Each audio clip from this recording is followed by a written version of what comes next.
What's up, my little goblins? Welcome back to my channel. It's Remy. Today we're going to be doing a little bit of a book rant. I have some books that dropping my phone. I have some books that I kind of want to rant about, books that I particularly bring up to people when I think about them again, and I'm like, man, I kind of want to talk to somebody about that. So then I just end up ranting to random people that have never read the book ever. So these are the books we will be talking about today. If you have ever read any of these books, then stay and comment what you think. If you think I'm wrong, you can comment if you think I'm wrong. I don't really care. I either just think these books are awful, or there's just aspects about these books that have confused me. So we're going to start with something a little more tame and then to the books that I just hate. The first book I want to discuss is Rock, Paper, Scissors by Alice Feeney. I read this on Kindle Unlimited because I was just feeling a thriller and I saw it was on Kindle Unlimited. People were recommending it at the time. So I was like, why not? Why not? It seems interesting. And I read it and it was very interesting. I loved the premise of it, but there's a slight plot hole in this book that really bothers me. And I'm going to explain it to you, because if you read this book and you're like, what plot hole? I don't remember there being a plot hole. But if you're listening and going, oh, right, yeah, I remember this, I hated that as well, please comment down below, because I'm going to be explaining this plot hole if you didn't see it beforehand. Because I know sometimes you're reading a book, sometimes you're consuming it so fast, certain details just like go over your head. But let me tell you, I read this and was like so confused. I went back and read it again because I thought I just misread something. But let me explain to you. So Rock, Paper, Scissors obviously is about this married couple. If you haven't read it and just want to know, I'm just going to tell you. So Rock, Paper, Scissors is about this married couple that are getting away to save their marriage, basically. It is in the point of view of multiple characters. And we kind of get, it's supposed to confuse you as a reader, I feel like, because we have the wife, the husband, Robin, and these letters that we kind of get in between some chapters. So the letters are letters that the wife wrote to her husband on every anniversary, okay? So basically, the first letter was attached to a gift that she had gave him for their anniversary, and the gift meant for them to have like a good marriage or good luck or whatever. So I think the first year was either copper or paper, and for paper he got a paper crane, for copper he got this like penny thing, I can't remember. And then so far and so forth, there was just gifts every year with these letters, okay? And then, you know, you're following these two characters. They're on their little, vacation in this snowy mountains in the woods, and it's getting a little creepy. They're kind of like confused. I think the bedroom of the cabin looks exactly like their bedroom at home, which is, you know, creepy. You're like, what is this, right? And you kind of go through and figure out that the side character, Robin, was actually the guy's first wife. And the wife that you are in the point of view of now is his second wife, which in turn is like a whole nother plot twist at the end, but I'm not discussing that. I'm going to be discussing strictly this plot hole, okay? So basically, they're in this whole cabin. They're starting to figure out like kind of what's going on, and then the guy, the male character, opens this drawer to see the drawer full of like pennies and like gifts that his first wife had given him on every anniversary. So sorry, I didn't explain. The letters were actually from the first wife, not the second wife. So all the gifts and letters were from his first wife, Robin. And so you'd think, you know, when he opens the drawer, sees all the gifts, that he'd realize, oh shit, it's Robin, right? But he ends up blaming his current wife. So he ends up blaming his second wife, telling her, you're doing all of this, like you're like setting us up, blah blah blah, right? Why? Why is he doing that? Because, okay, premise, the man has face blindness, but he doesn't have freaking memory loss, okay? So, basically, the reason why he's with his second wife is because he cheated on his first wife with the second wife, okay? He thought he was sleeping with his first wife, but his first wife got really upset and really angry and, divorced him. He knew the divorce happened. He remarried. So, like, he knows that that's not his first wife, okay? So why is he blaming her? First of all, like, it just is confusing. And it feels like it's supposed to just continue to confuse the reader. Like, and if you didn't put together that Robin was his first wife in the past, it's supposed to continue to, like, confuse you. But I put that together before this scene. So I was like, okay, why are you blaming her? I was very confused. Very confused. Okay? And I don't understand why that plot hole is there. I don't know if it's purposeful. I don't know if it's just supposed to confuse the reader. I don't know. Because it sure as hell confused me. I was like, wait a second. What? So I, like, reread certain parts of the book. I was like, yeah, no, the gifts were from his first wife, so I'm really confused. Like, there's even a scene where the second wife takes the paper crane out of his wallet and throws it into a fire. So, but then he, like, gets it out the fire and, like, pats it so it doesn't burn all, it doesn't all burn or whatever. So, clearly she threw the paper crane into the fire because she was jealous of him and the fact that he still carried around gifts that he got from his first wife, right? But in that scene, you're supposed to think it's because, at first I was actually kind of confused, but now it makes sense because it wasn't from her, it's from the first wife. Because at first when she put it, I was like, why would you do that? Like, that was a symbol of your marriage, having a good health, and you just threw it into the fire. Like, what? But now it makes sense because that gift wasn't from her. So why did he immediately assume that she set this all up when literally Robin put that there for him to know it was from her? Is he just dumb? Like, I'm very confused. That really confused me. That's all I have to say about that. But rock, paper, scissors very much confused me. If you have anything, if I'm dumb and I, like, read it wrong or whatever, please sound off in the comments below. But I reread that part multiple times. I'm pretty positive I didn't read it wrong. But the next book I want to discuss, and I promised this to a subscriber, is The Final Gambit. I did already rant about this book right after I got done reading it in a video I was supposed to upload, but then I got a lot of corrupted film and it wasn't exporting, so I just never uploaded it. Literally the video was just butchered. Here's my rant for you that you've been waiting for. I got you. So, The Final Gambit, okay? The Final Gambit was very much a flop, in my opinion, for this series. Okay, so I will say in this book, I don't even know where to start, honestly. I should have wrote my thoughts down, but I didn't. Avery was kind of annoying in this book. I really didn't like her. And it felt like Jennifer Lynn Barnes was trying to prolong the love triangle that was no longer there. Like, in the first book, yeah, I get it. Oh, who's she going to pick? But in the second book, she kind of commits to Jameson. And then in this book, she's still having, like, little thoughts. Like, literally, it was like, I love Jameson, but blah, blah, blah, blah, Grayson, blah, blah, blah. If you love Jameson, though, then why do you keep having these thoughts about Grayson? You know what I'm saying? And why do you say, I love him, but? Like, no but. It's, you love him. And then you want to keep reassuring him. So I understand why Jameson is like, don't love my brother. Get it? Because he had trauma from Emily, right? Having them fight for her, right? But Avery isn't like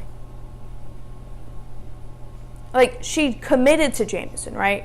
She's not still in the middle, And I feel like she was never really in the middle, honestly. I felt like she always drifted towards Jameson other than Grayson. Like, I just don't feel like her and Grayson really had that much chemistry.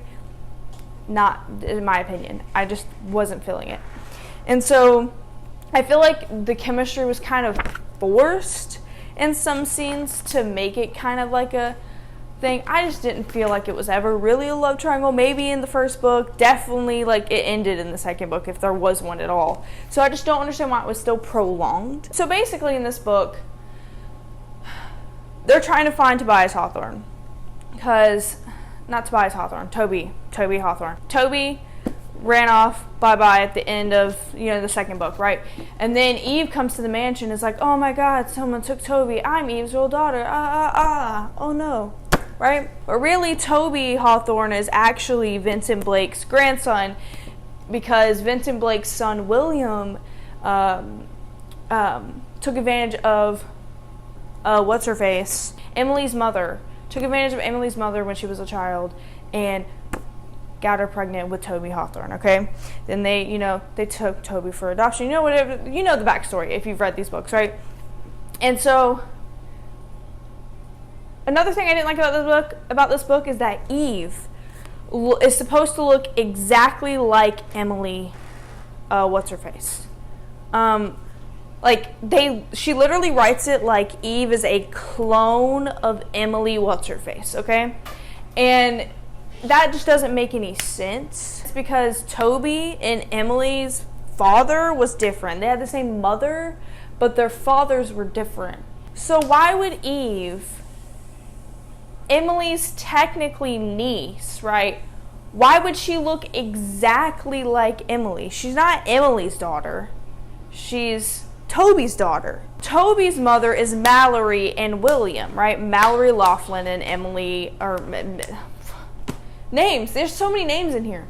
So Mallory Laughlin and William Blake, right? They made Toby. So Mallory and Mr. Laughlin don't ever know his name. I think they just always call him Mr. Laughlin. They made Emily and Rebecca, right? So Eve would never look exactly not like a clone of her. She'd have they could have been like, she has the same striking green eyes as Emily or the same hair color as Emily. But she wrote it like, I thought I was looking at a ghost, Emily, blah, blah, blah. And Grayson thought he was hallucinating Emily when he saw Eve. That's crazy to me. That's crazy. How could she look that much like Emily that Grayson thought he was hallucinating? It just doesn't make any sense. The reason why I think she had to make Eve look exactly like Emily, even though it doesn't technically genetically make sense, I think she purposefully did that because otherwise she would have never been able to take advantage of Grayson. Grayson is too smart and too untrustworthy for that. But because she looks so much like Emily, or exactly like her apparently, that she was able to take advantage of her. And I could understand, even if she looked kind of like Emily, just had the same hair color, same eyes, but her facial features were different, of course, I feel like Mallory would still mistake her as Emily because Mallory is a little crazy. But Grayson is of sound mind, okay? So I don't understand, of sound mind-ish. And I just don't think that he would have fell for it if she didn't look like a clone of Emily. Her lawyer, Alicia Ortega, what's her name? Alicia, whatever. She was not needed in this book. There was no point for her in this book. This is her part in this book, okay? Do a trust fund. Don't do blah blah blah. Do a trust fund. Disappears. Fast forward. Vincent Blake kidnaps her for 2 seconds, and then Grayson's like, I'm gonna be a sacrifice. Bring back Miss Ortega. Blah blah blah. And then freaking Avery takes her to Vincent Blake's house and I'll put the trust fund in your name if you win the chess match. It just, she was not needed. I feel like she was such an unnecessary character in this book. There was no reason for her. None. At all. Zero. Why would she even kidnap? First of all, why would Vincent Blake kidnap her in the first place? Why? It wouldn't make way more sense for him to just immediately kidnap one of the boys, because if Tobias Hawthorne killed his son. Wouldn't it make more sense for him to be like, okay, well, I'm going to take one of your sons? Because he's doing all of this to get back at Tobias Hawthorne, not at Avery. So when he just immediately take one of the boys, it just doesn't make any sense to me. It just doesn't make any sense to me why he would kidnap her. I feel like that was just like her point in the book, was to get kidnapped. So at the end of the book, right, when she's like going to go save Toby from Vincent Blake and blah, blah, blah, and she brings him the diamond encrusted chessboard. Because she brings that, right? And she was like, I have this whole plan, blah, blah, blah. And then then she goes, oh no, he threw a curveball into my plan. And then she's like, I gotta think fast. And then she was like, chess match. First of all, was that your plan the whole, because then at the end it felt like that was her plan the whole time. But why would you have inner thoughts of, oh, he fucked my plan up, let me just figure something else out? Because it just feels like that was her plan the whole time, because why else would she bring a diamond encrusted chessboard to this man? But if it was her plan the whole time, why? I feel like it should be more anime monologue, you're coming right into my trap, I feel like that would have been more appropriate than, oh no, curveball, I don't know. This book was so much of a flop to me, even though the ending kind of made me want to read Brothers Hawthorne and Grandest Game because of the whole Grandest Game thing she was gonna do. I just feel this is just such a flop. It was such a flop, and it makes me I want to read the other books, at the same time I don't. I really don't. I just feel like I'm gonna be bored. I was bored. I did listen to this to get through it. November 9th. I hate this book. You see how short this book is? I didn't even finish it. I kind of finished it. I got to Ben's transcript, if you've read this, and I read a good chunk of Ben's manuscript, and I decided no, I'm not going to finish this. Because this is the most toxic, insta-lovey, ridiculous, unrealistic, relationship, sadistic bullshit I have ever read. Okay? So basically, this is about Fallon and Ben. Okay? Fallon was an actress, if you will. And she was in her dad's house when it caught fire, and she got a bunch of scars, and she had to quit her career. Now her dad barely sees her, and he's meeting him for lunch, and he's being a dick. And then Ben comes out of nowhere and is pretends to be her boyfriend to make him make him seem less of a dick. I don't know. I really don't know. And then that same hour that they meet, she's like, well, why did you do that for me? Blah, blah, blah. Do you want to come back to my apartment? Bitch, what? You've known him for a whole 5 minutes. What do you mean? So then he goes to her apartment and blah, blah, blah. Basically, you get both their point of views. And in his point of view, he is constantly sexualizing her. I'm pretty sure you get his point of view. Yeah, you do. And so, yeah, he was constantly sexualizing her, right? And you end up finding out that he's the reason why the fire was started, because he was trying to kill her father, didn't know she was inside, caught it on fire, ruined her life, and starts to fetishize her scars and her burn scars and talks about how beautiful they are and blah, blah, blah. And then you find out, actually, before the whole dinner with her dad, he was actually kind of stalking her. And it's what? It's huh? And so at the end of the book, she finds out that he's the reason why she almost died. And she doesn't want to be with him anymore, understandably. And really, they don't ever get to know each other. They meet every November 9th for 5 years. And they only spend one day together. So in total of their relationship, they've spent maybe 3 days together in total. You know what I'm saying? The hours they've been together is not a lot. So, and they're supposed to be in love. And then it's just what? I don't know. It was so dumb. Ben I will state this till the day that I die. Ben Kessler should be in prison. Should not be with Fallon. This should not be a happy ending. Okay? I don't even know if it was a happy ending because I couldn't even get through his freaking manuscript. Because his manuscript is basically him trying to justify his actions because his mom had cancer and like, she decided to do that. That's not what's-his-face's fault. You thought that she over a man. No, she because she had cancer, and you found that out after you burned the house down and fucking ruined her life. But then continued to stalk her. It just doesn't make any sense. You know, it just doesn't make any... I do not recommend Colleen Hoover at all. The Southern Book Club's Guide to Slaying Vampires by Grady Hendrix. This book, look at this cover, by the way. The cover makes me think that it would be such a cute, like, comedy, stay-at-home wives, like, slaying vampires. You know what I'm saying? Like these really southern ladies slaying vampires.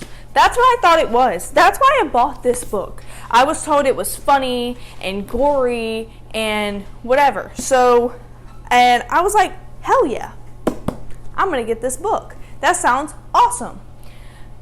No. I read this book all the way through and gave it a 1 star. 1 star. First of all, let's touch on a little bit. This was supposed to be set in the 90s, but it is so sexist and racist. You'd think it was set in like the 50s.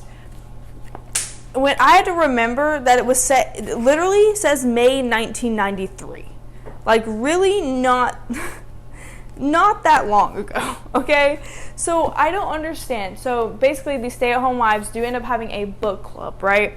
And they read romance books. Their husbands think it's a Bible study because how dare they read anything other than the Bible? Oh, no, you know? So, again, you'd think it's like the 50s or something. They have this whole thing, and then a new guy moves in, and some weird things start happening. She, like, ends up seeing him feed on someone, and she's, like, so convinced he's a vampire. So she goes and tells her friends. And her friends are like, I don't know, he's pretty nice, I think you're crazy. And then someone ends up telling the men, and the men literally treat her like she's a lunatic. Like, she is fucking crazy, bro. When she has the receipts, bro. She has the receipts, dude. And, like, the women, I think the women end up believing her. I can't remember if the women end up believing her and are just too scared to go to the men because they're going to think they're stupid regardless if they're right or not. But they did treat her like she was dumb. They treated all the women like they were really stupid.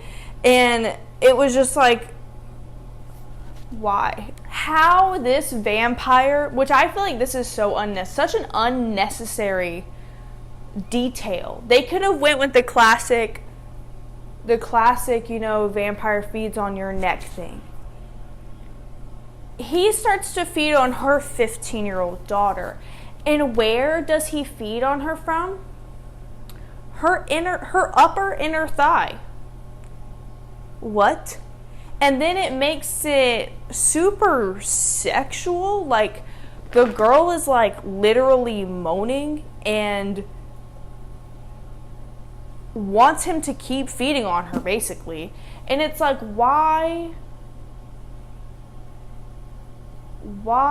And then he's, like, trying to convince the mother that it's okay. He's like, well, if you want to stay alive and keep my secret, you're going to let me feed on your daughter. And don't worry, she's not in any pain. This is euphoria for her. Clearly, it's like a sexual fucking experience. Like, I just don't understand why they had to choose that spot. He could have fed on her fucking wrist, her fucking neck. Why did you choose the inner thigh? It was so gross to me. Like, I was like, what the fuck am I reading? It was just, I can't, and the ending was awful. Like, I cannot tell you exactly what the ending was because I read this a while ago. But the ending was awful. Like, it was quite literally awful, bro. I just cannot believe. Also, it was quite literally obvious from the first moment I met this man that he was the vampire. Like, so obvious. There wasn't any ominous things about it. I really thought that it was going to be like a bunch of, like, I thought it was going to be set in the 50s or 60s or whatever. And there was going to be a bunch of, like, vampires that, like, housewives were slaying, you know? I didn't think it was going to be this shit. I thought it was going to be hilarious. This was not funny. It was not funny at all. I just don't understand. It wasn't funny. It was kind of annoying. I didn't like the characters. I didn't like the writing. I didn't like how the author chose to do certain things in this book. This book was just awful. This cover may deceive you. It may look like a cutesy fall read. It is not, okay?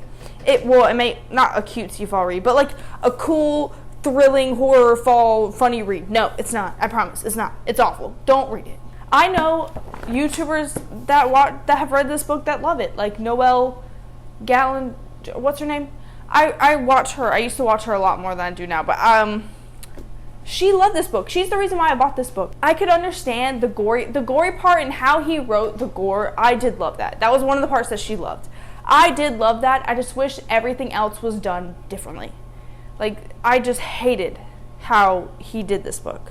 Anyway, that's all I have to talk about. If there's any books that you want to rant about them in the comments. If there's any books that you have, or if you read any of these books and you agree with me, talk about it in the comments. You know, guys, rant in the comments. Tell me how you felt about these books. I would say avoid these books. Well, Rock, Paper, Scissors, I would say read. I gave it 4 stars. I just really didn't like the plot hole, but it had so much potential. I loved that book. The Final Gambit, a flop. The series is really good as a whole. I would read it. The other 2 books I wouldn't read. Avoid Colleen Hoover. Avoid Grady Hendrix. That's all I gotta say. Have a great week. I'm almost to 100 subscribers, so I'm 3 away. So let's hope I get to 100 subscribers before my birthday. That's what I really want to do, which I really hope I would, because my birthday's in November. So I'd hope I gain 3 subscribers before November. But maybe we should try to get to 150 before my birthday. But let's get me to 100 subscribers. Like this video, comment, and I will see you next week. Bye.